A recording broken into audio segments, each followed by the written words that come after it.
إنما تصيبون العلم بصدقكم مع الله عز وجل.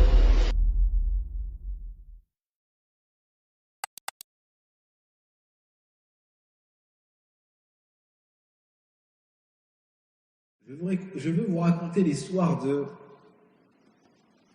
Al-Harith ibn Auf.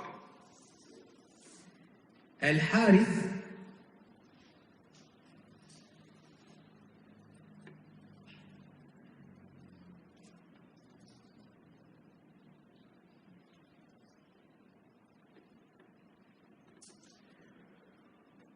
Al-Harith ibn Auf, à son époque, était Sayyid al-Arab.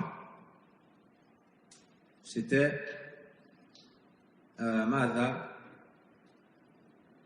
des chefs et un des plus nobles chez les Arabes.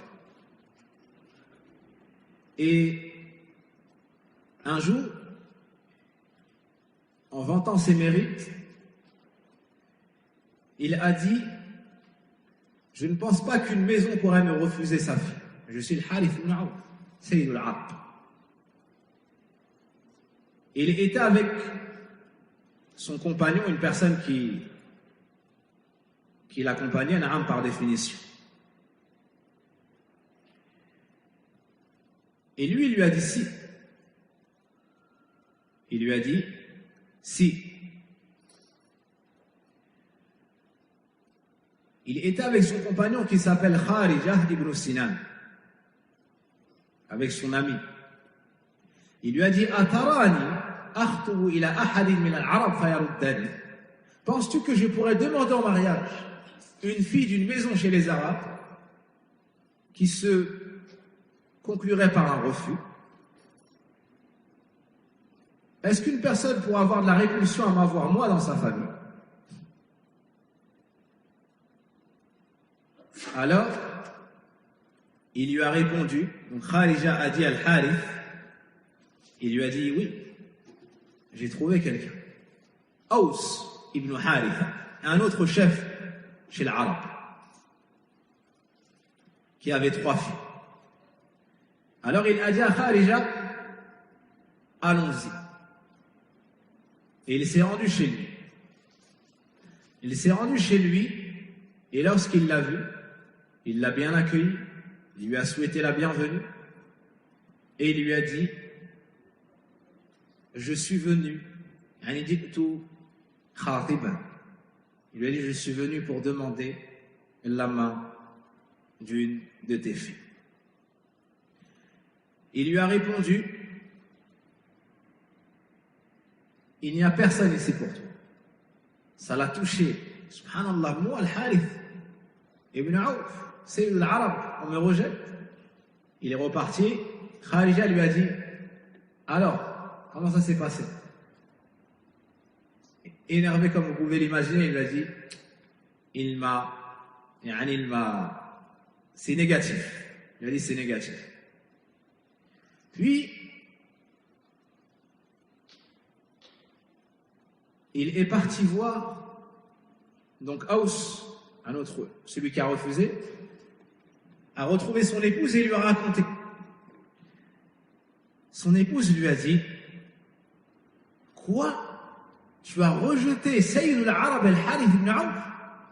Il lui a dit: ne souhaites-tu pas marier tes filles? Il lui a dit: bah là, certes. Il lui a dit: et si tu la refuses à Sayyid al-Arab, à qui est-ce que tu vas la marier après? Et là, tu vois l'intelligence et la noblesse de cette femme. Cette histoire, elle est racontée en général pour montrer la noblesse des femmes. Puis, il lui a dit: mais khalas, c'est trop tard, il est parti, comme tu peux l'imaginer. Elle lui a dit: non, rattrape-le. Et dis-lui que tu t'es énervé pour une autre chose, pas en rapport avec lui. Car certes, les gens nobles, on les rejette pas comme ça, d'une mauvaise manière. Il a dit: d'accord. Il est parti le trouver, il s'est excusé, il a dit: j'étais énervé, la tête ailleurs, reviens.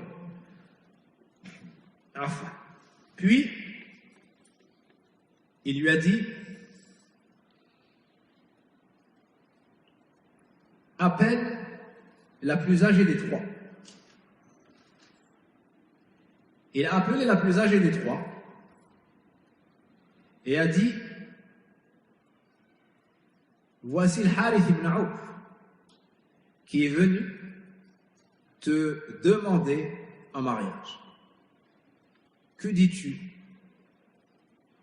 Naam, parce qu'en islam, on ne peut pas contraindre une fille à se marier. On ne peut pas contraindre une fille à se marier. Qu'est-ce qu'elle a répondu? Elle a répondu, ça n'est pas un bon parti. Il parle mal de la langue. Et il a tel et tel comportement.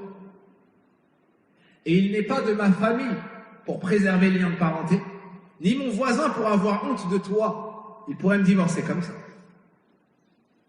Il lui a dit, Barakallahu fik, tu peux partir. Puis il lui a dit, appelle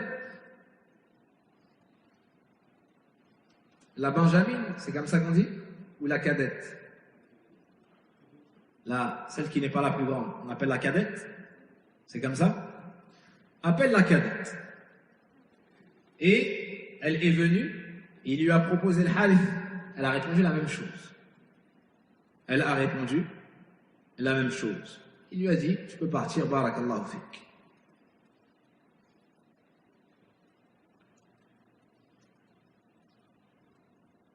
Donc, ni c'est mon cousin, ni c'est mon voisin, et ainsi de suite. Puis il a appelé la plus petite. Et il lui a posé la question. Voici le Harith ibn Auf. Ja'ani khatib. Il est venu pour demander ta main. Elle lui a répondu, Anta wa ma turid. Elle lui a dit, fais ce que tu veux. Je suivrai ton avis. Il lui a dit, mais j'ai proposé à tes deux sœurs avant toi, elles ont répondu ceci et cela. Naam. Et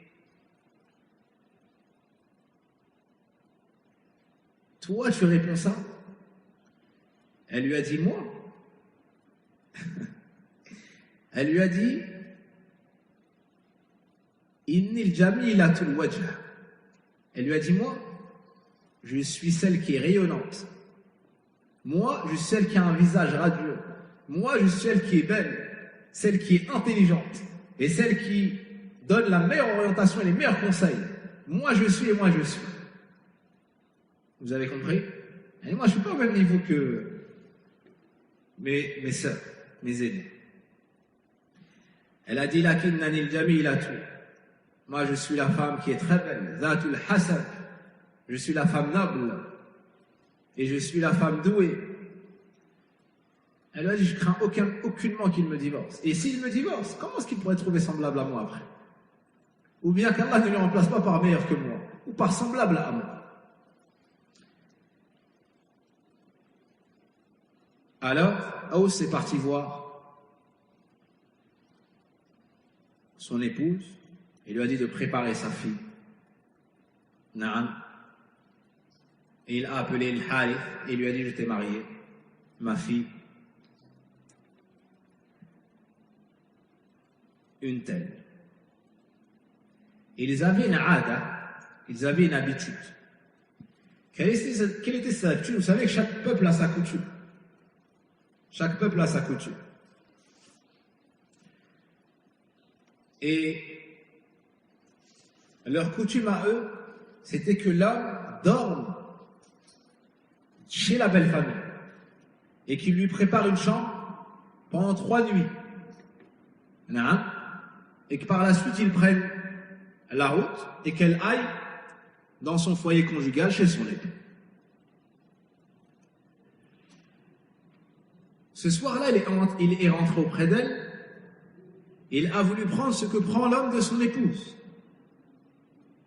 Elle lui a dit, Ma, elle dit, qu'est-ce que tu fais? Il lui a dit, qu'est-ce qu'il y a? Non. Elle lui a dit, chez moi, en plein milieu de ma famille, avec mon père, mes frères. Il a dit, d'accord. Yani, je reconnais la situation.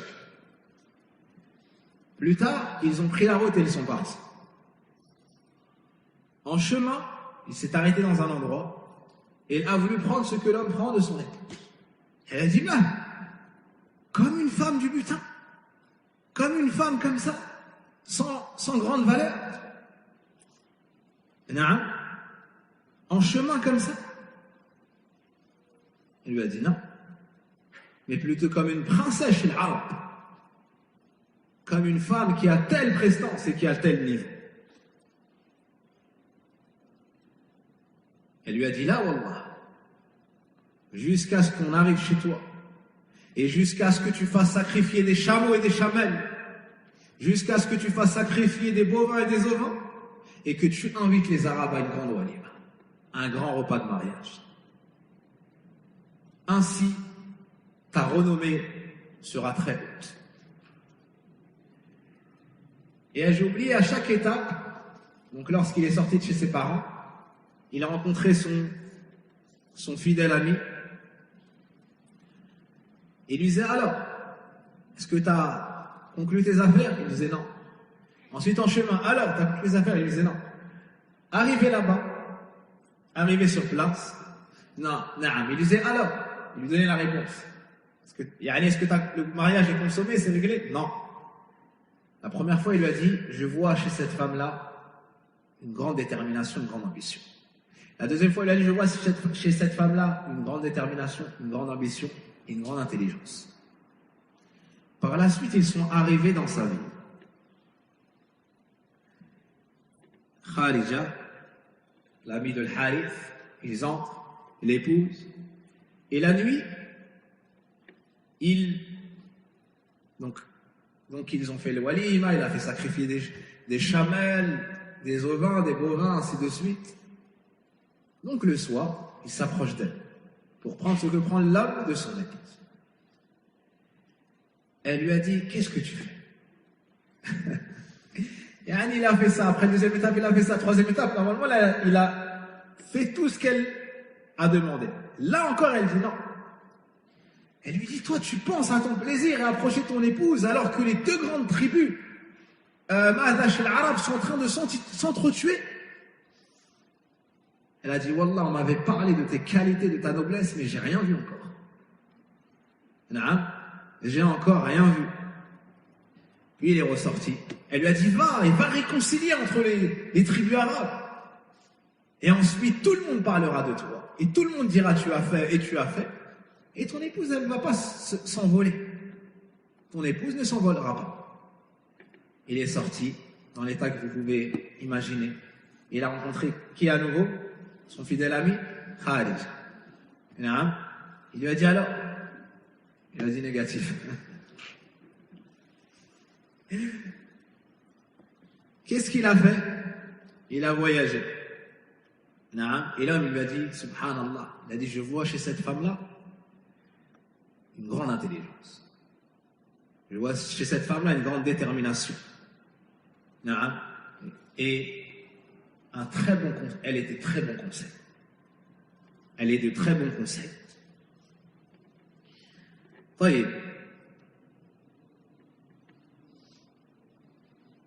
À l'époque, il y avait de grandes guerres entre deux tribus arabes, Abs et Zubian. Donc il est parti avec son peuple et il est parti réconcilier entre ces deux grandes tribus. Mais il y avait eu du sang qui avait coulé. Donc une des tribus n'a pas accepté parce que le prix du sang ne lui a pas été donné, 100 chamelles. Alors lui, de son argent personnel, il a payé ad-diya, il a payé je ne sais pas comment est-ce qu'on dit en français, ad-diya, le prix du sang. Ainsi, il a réconcilié entre ces deux grandes tribus. Et sur le chemin du retour, tout le monde disait, c'est le Harith ibn Aouf, c'est lui qui a réconcilié entre Abs et Zubian, c'est le Harith ibn Aouf, et tout le monde faisait ses éloges. Et si vous vous souvenez les recommandations de son épouse, fais ceci, tu auras cela fait, ça s'est passé exactement comme elle l'avait envisagé. Comme elle l'avait envisagé. Après avoir réconcilié, sur le chemin du retour, il est rentré. Il a reçu les éloges des poètes, il a reçu les éloges des tribus, et lorsqu'il passait par les tribus, il faisait ses éloges. Plus tard, ils ont dit que cette femme-là est Sayyidatul Arab, Dhatu Jamalin wa Aqlin wa Nusr. Elle a uni la beauté, la raison et la bonne orientation de son époux. إنما تصيبون العلم بصدقكم مع الله عز وجل